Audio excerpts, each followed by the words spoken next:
November 30th, the daily reflection, protection for all. And today's quote is taken from a booklet called Understanding Anonymity. And this booklet is about the 12th tradition, which is anonymity is the spiritual foundation of all our traditions, ever reminding us to place principles before personalities. That's the 12th tradition.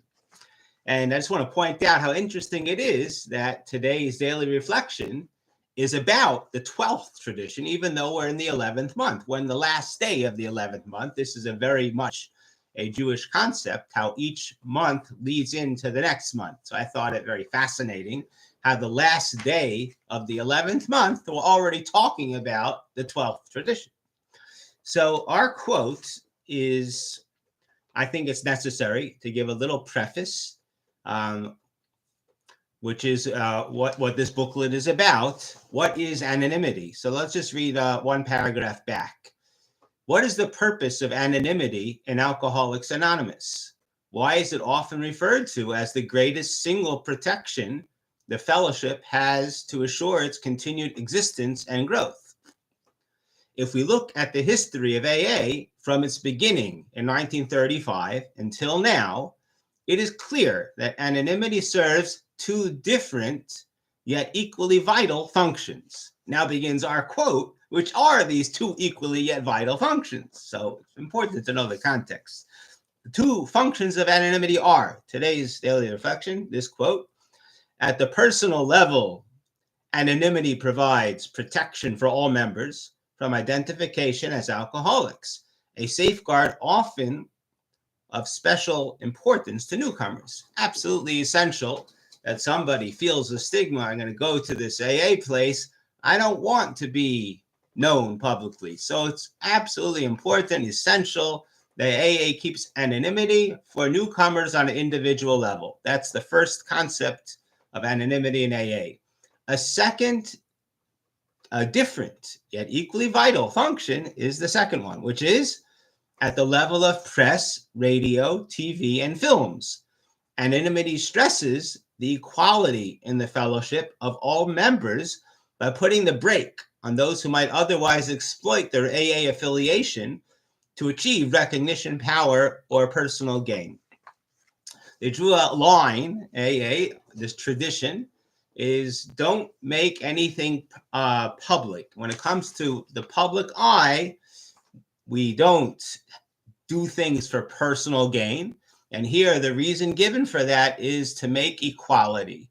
It should be felt, and this is absolutely beautiful how it is felt in AA, that we're all equals. We all sit and listen to each other speak. So a respect I've never experienced in life. Absolutely amazing to listen to every individual share what you'd like to say, that esteem. So that it's important to maintain equality, that nobody goes out in the public eye, I'm the big AA speaker. That's how they express it here, not for personal power or gain. That's the quote from this booklet. On this quote, our AA member in the daily reflection shares as follows. Attraction is the main force in the Fellowship of AA. The miracle of continuous sobriety of alcoholics within AA confirms this fact every day. It would be harmful if the fellowship promoted itself by publicizing through the media of radio and TV the sobriety of well-known public personalities who became members of AA. If these personalities happen to have slips, outsiders would think our movement is not strong, and they might question the veracity of the miracle of the century. Alcoholics Anonymous is not anonymous, but its members should be. So this member of AA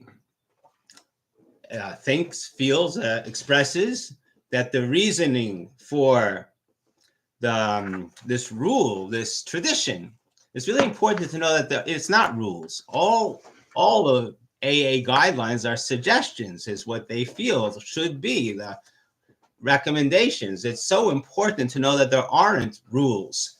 And especially in this rule, where the rule itself, it says, Bill W., they talk openly in our literature. I'll read it from this booklet of AA tradition, how it developed, about anonymity, where this concept itself of anonymity is not why differences of opinions remain among us, just what our anonymity means and just how far it ought to go are unsettled questions. So this is not by all means a clear thing, and there are differences of opinion, people who don't follow it. And really, in AA, that should be accepted. I was recently by a meeting, and one man was full of anger, resentment towards somebody who broke anonymity. Ooh. and he's saying how that violates the rule. It's a clear rule. First of all, there are no rules. Second of all, this of all the rules, it's not a clear rule.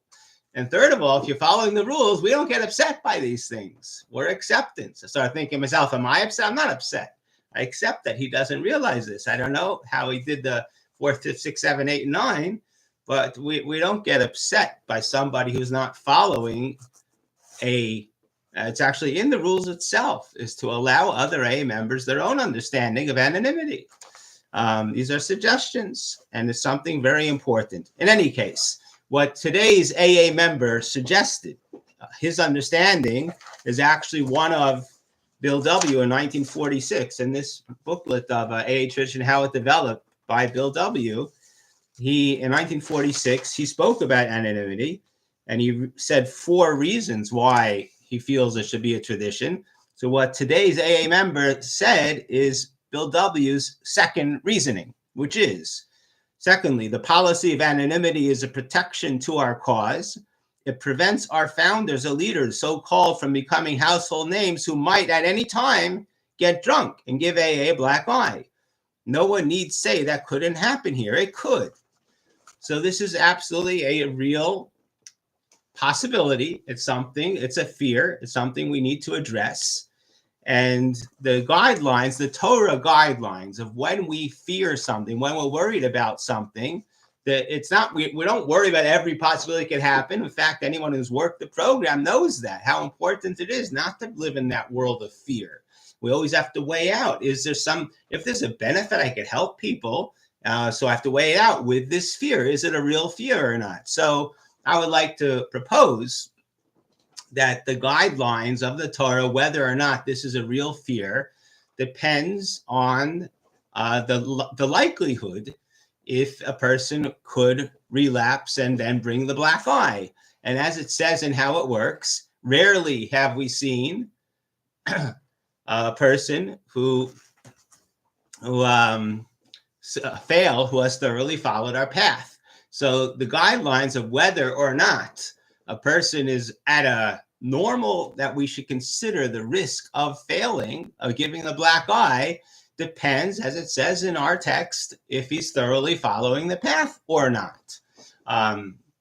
This I heard from the tapes of Joe and Charlie, where they explain the difference between the beginning of the program and nowadays. In the beginning, it was almost unheard of that people failed. They came to the AA and they recovered. Thousands of recovered who used to be alcoholic. And then today we'll find we can't even say the word recovered, and it's just it's in remission, and most people don't recover. Like, what happened? What's the change? So I've heard from their tapes and other people, old timers, who have said it really depends on this. It seems that the program has been hijacked for many people to claim that they're branches of the tree and they're doing it their own way, openly deviating on many parts of the steps. They are not following the path. They've become their own little cults. And you'll find in those groups very often there are slips, and such people, absolutely, the fear of the black eye is open and real, and they have to be careful. But somebody who's thoroughly following the path of the guidelines of the 12 steps is very rare. It's not a possibility that we have to worry about. Of course, if there's no reason to do it, so we don't get involved in anything for no reason. Why would you go for a joyride? Driving could be dangerous. You don't just do things that are slightly dangerous, even though there's nothing wrong with driving, but we don't do for no reason at all.